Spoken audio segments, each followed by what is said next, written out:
everyone. Welcome to 1+1. I'm June Oscar, the Aboriginal and Torres Strait Islander Social Justice Commissioner. Ngandaja moy ngirango bono bayano maundu. Karo ngandaja lulurara moy nenge panda nenge jalongoro karo ngandaja. We are here at Maundu, a place on Bunuba country. This water flowing comes from the earth. It is good water, and this is Bunuba country.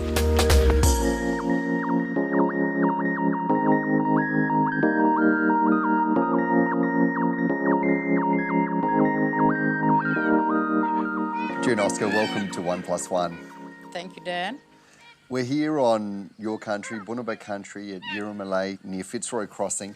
To get here though, you've got to fly to Broome, then you drive about 4 hours from there. It's a long way from anywhere. Why is this country so important? Well, this is the country of Bunuba people. We've occupied this area since the beginning of time. We have our whole history, our ancestors, our families have raised generations of families out on this country. This country is what gives meaning to the lives of Bunuba people. This is the language that we speak that comes from this country. This is the country that we've defended through Jundamurra and the Bunuba resistance back in the 1800s. This is the place where our heart belongs. When you're home here and you're back where that heart belongs, tell me what does it feel like? What does it do for your soul, for your spirit?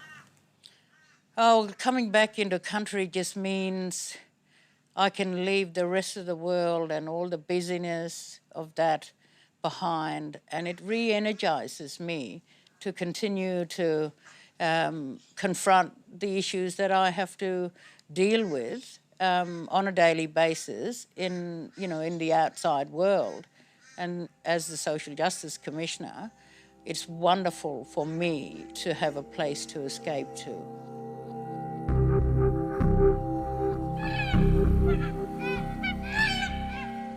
On the way out here, we passed through a spectacular range, a reef, if you will, and also a boab tree that I understand was very special. It was special to you and particularly to your mum and your grandma. Can you tell me about that? Oh, you would have seen Gulirinyi, Karwa. My grandmother went hunting on that ridge with my mother as a young woman or a child. They'd stopped there and they knew water was within the trunk of that boab. My grandmother cut into the trunk of the boab with her axe to make a little ladder so she could climb up and get water from there. And water is still held there. We see birds dipping in and out. But my mother told me the story of waiting at the base of it to get water when they were out there hunting. And that ridge has a lot of fruit, a lot of meat that my family would hunt.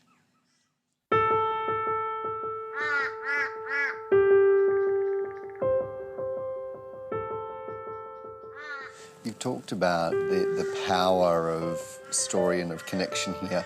There's also a really painful history as well, isn't there? This is a place that where you describe your grandmother as a survivor. What do you mean by that?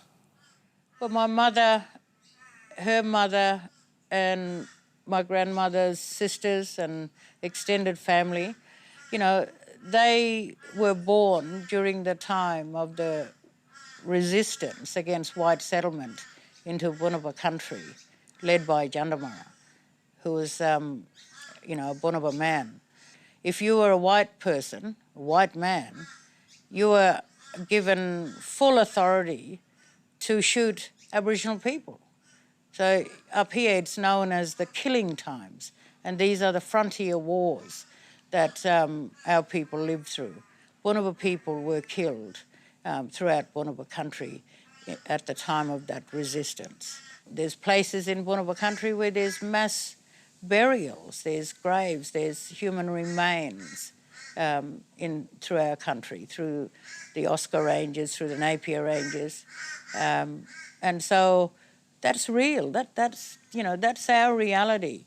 You mentioned Jundamara, renowned story around these parts. Tell me about him. Well, this is the country that Jundamara defended. He lived and worked and travelled through here. And we also know, not just from the Bunuba oral history, but we also see that in the police diaries. Police wrote about him and recorded where he was, where they were. Pastoralists wrote about him. Governments wrote about him during the time. And June, that resistance still continues through the generations, doesn't it? Your grandma refused for your mum to be taken to the settlers' school. That's right. My mother told me the story of her wanting to join with other family members who were attending the mission school, and my grandmother going up to her and saying, "Get away from that place. You don't need to go there. I will teach you everything you need to know. I don't trust white people." That's what my grandmother told my mother. And that's why my mother said she didn't have the opportunity to attend the mission school. But my mother held such knowledge, depth and vast knowledge of the world of the Bunuba. And my grandmother and my mother were my teachers. How much of that did they pass on to you as you were walking in both worlds, really? Well, everything I know and the confidence I have in my identity was taught to me by them.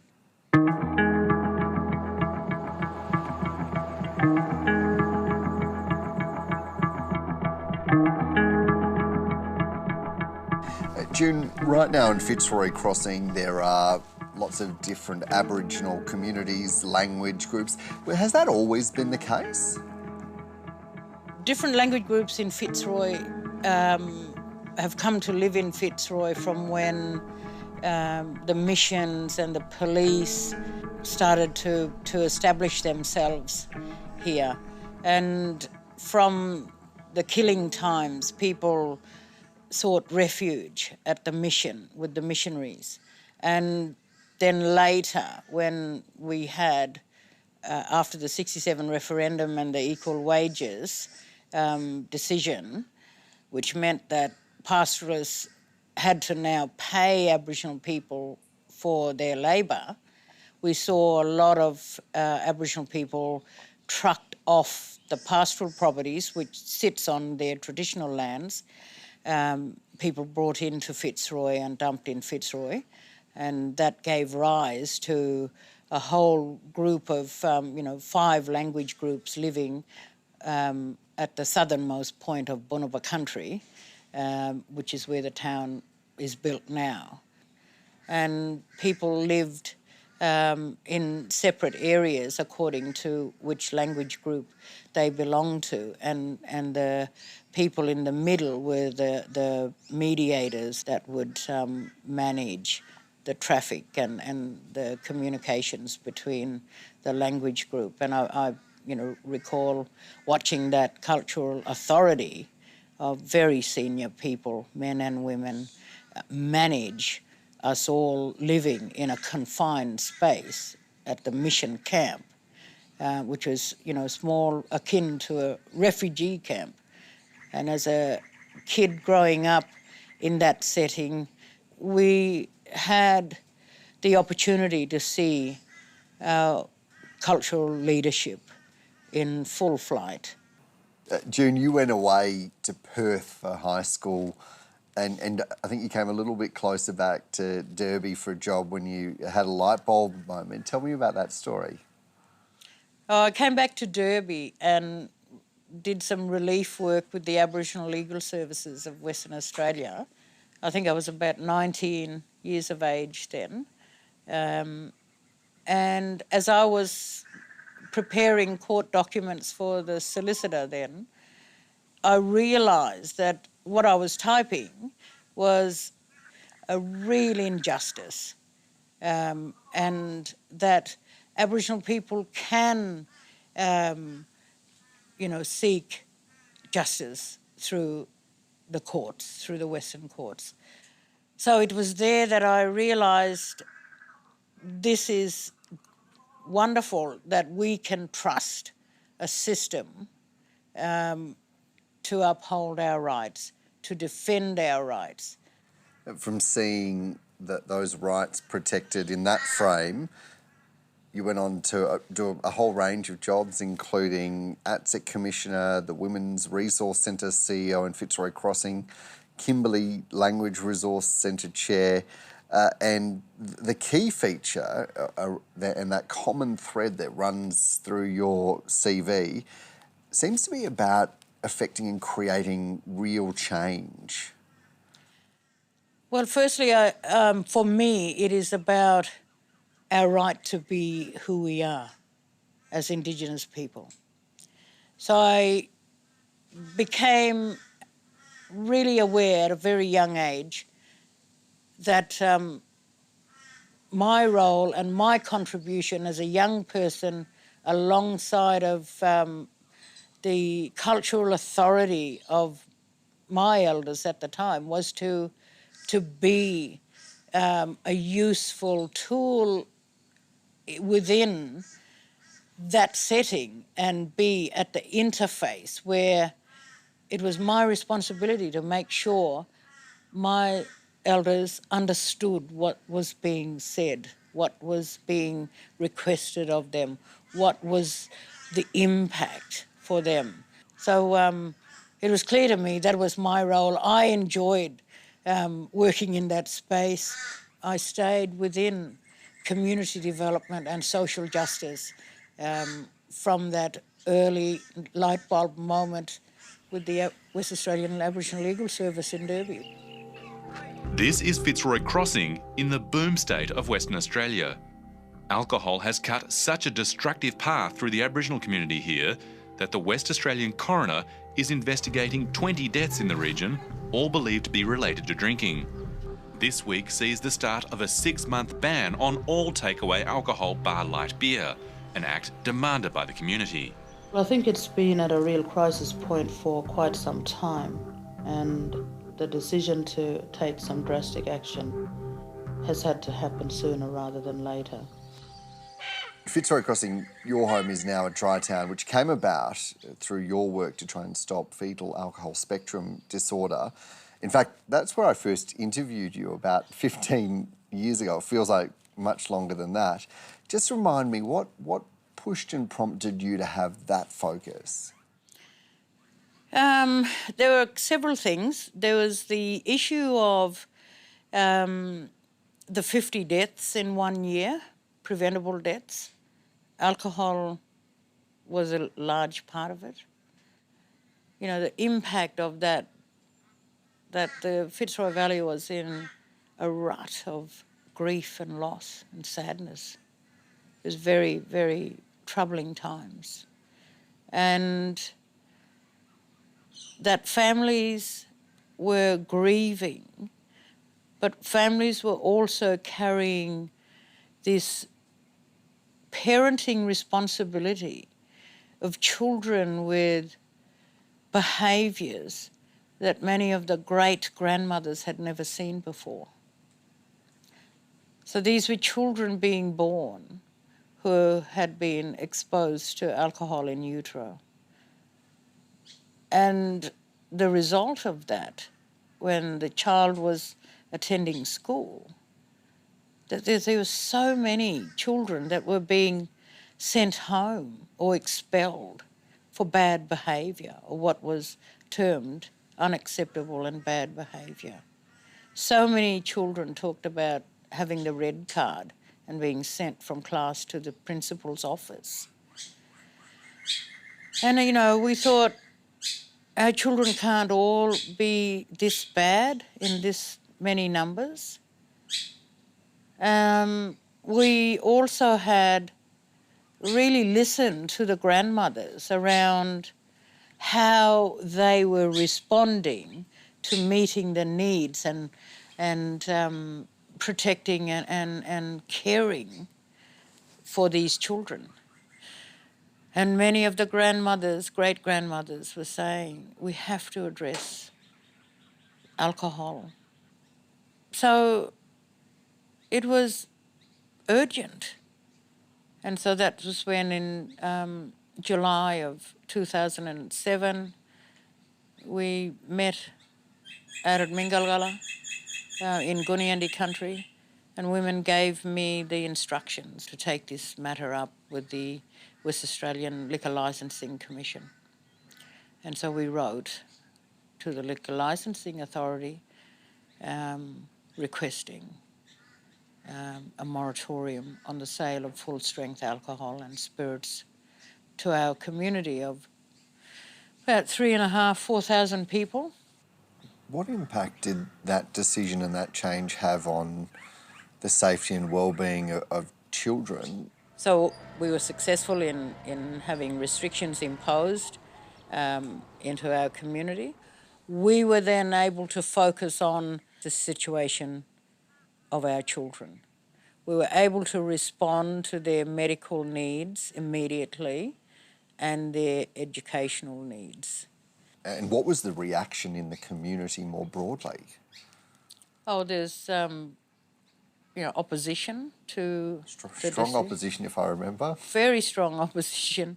We, received threats. We, had people, say they were going to do things to us culturally, and it meant that we couldn't go down and have a meal at the lodge or the crossing in because people, would attack you or, pick an argument with you.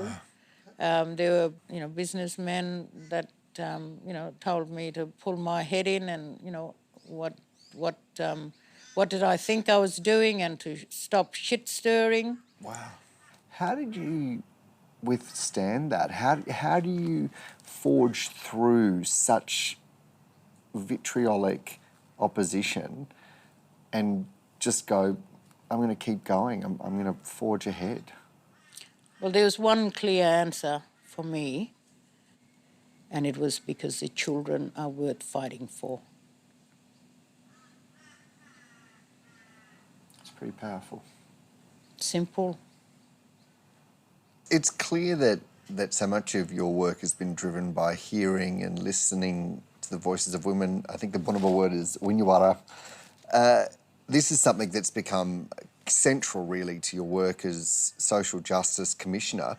In this role, you've also tried to tackle institutional and systemic racism that we've heard a little bit about, but that you've spoken about very publicly throughout your entire life. Do you think the dial has moved on that? Well, I'd like to think so, but we continue to hear, the stories around this country of the experiences of Indigenous people with governments, with agencies, with businesses, and the discrimination is still there. The over-surveillance of Aboriginal people in shopping centres, the over-representation of our young people and our older, adults in the prison systems, the rates of removal of our children into child protection care, the victimisation of parents and caregivers where there's no support to respond and prevent some of these incidences. It's still happening. I hope together that we can, really eradicate the levels of racism and discrimination where they exist. But to do that, we need to ensure that Aboriginal and Torres Strait Islander people, the Indigenous people of this country, are at the decision-making table to ensure that happens in the right way. For decades, you've called for Aboriginal and Torres Strait Islander people to be at decision-making tables, to have voices heard, to be listened to and to be respected. Right now we're having a national conversation about a voice to Parliament. You've been part of some of the advisory groups that are working with the federal government around the parameters, what it might look like and what it could do. What sort of a difference do you think such a body could have made or could make in Australia?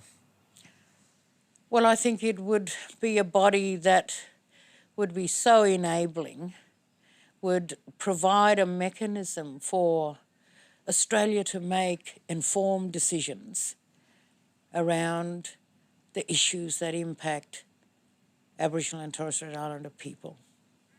It would mean that we've reached a point of maturity, of courage as Australians that we are capable of achieving to ensure that our voices are informing those who are making decisions about matters that affect our lives on a daily basis. We don't need politicians to be using our rights to have a say in matters that affect our lives and the quality of life that we can have in our country as a political football. So we need to ask Australian people to remove that opportunity from them, from using it as a political football, because this is not about politics and politics alone. Our right to a voice is above the politics. This is about our human rights. We want a right to be able to advise and inform and make those decisions, because we can see and we know from our lived reality other people making decisions about our lives just haven't worked.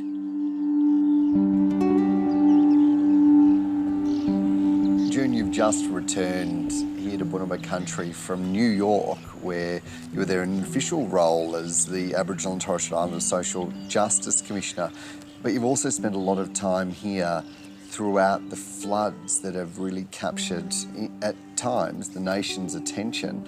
How's the town and the community doing? Well, it's taking its toll on people individually and collectively to make sense of their situation, to come to terms with what just happened. We're river country people, so we understand and look forward to the flooding each year. When it does happen, it has the significance of the flood is that it cleanses the country, it replenishes the water holes and, food that we fish and hunt and gather. So that's something that we look forward to each year. But this year the river behaved very differently, and the flooding took so many homes from people. It's displaced so many. And in my case, my house is going to be demolished because the flood went right through there. So it's been absolutely frustrating because there's been so many people at different layers of the bureaucracy coming in and having conversations with people in community. I've heard that from community people, that they just really feel like they're not being heard. June, I know that you care for a grandchild and a great-grandchild as well through kinship caring. How important is it for them to have a strong grounding in ancestral, those ancient stories, some of which you've shared with me today? Oh, it's absolutely important. I'm carrying the responsibility now as the senior female in my family, and I have a huge responsibility to ensure my great-granddaughter knows who she is, knows that she has responsibility for country, knows where she comes from, where her ancestors are from, hears her language. So it's, really wonderful and joyful to know that we are continuing to be survived by these new generations of family members. It's so important because the country needs us to remain connected, to protect it, to speak for it, because the country speaks through us, through the people who belong to it, to protect it. Well, June, you have spent your life fighting for equality for Bunuba people, for all Indigenous people in Australia. Do you think that that is a fight that will be left to your great-granddaughter that you're caring for, and for others that are just children now? Well, I hope that they don't have the fight on some of the things that we can resolve now. I hope that they don't have to fight, that they can enjoy what this country and the world has to offer, that they can live in a world that they know they won't be discriminated against, that they can experience non-discrimination, that they can experience the freedom of that. That's the future that I want to see for all our children and all our grandchildren. But it takes the courage of now, the responsibility of us now to ensure that future. June, you're highly respected in your Bunuba community nationally and globally as well. What does being an elder mean to you? Oh, I don't know if I'm that old yet. No shade. I think, you know, it's an absolute honour to be acknowledged as a, older person in my community. I've welcomed, being 61 and what that means in terms of responsibility, knowledge, and particularly responsibility in carrying out the wishes of my mother, my grandmother, my people, and ensuring that their words are still listened to. It's so important to me that our young people continue to speak our language. That's when country comes alive, because it hears its language. That's when the spirits of our ancestors are right there with us, because they can hear their language being spoken and is still alive today and into the future. So being at my age, I'm welcoming, this stage of my life with open arms, and I'm enjoying this stage of my life. June Oscar, thank you for joining me on 1+1. Thank you very much.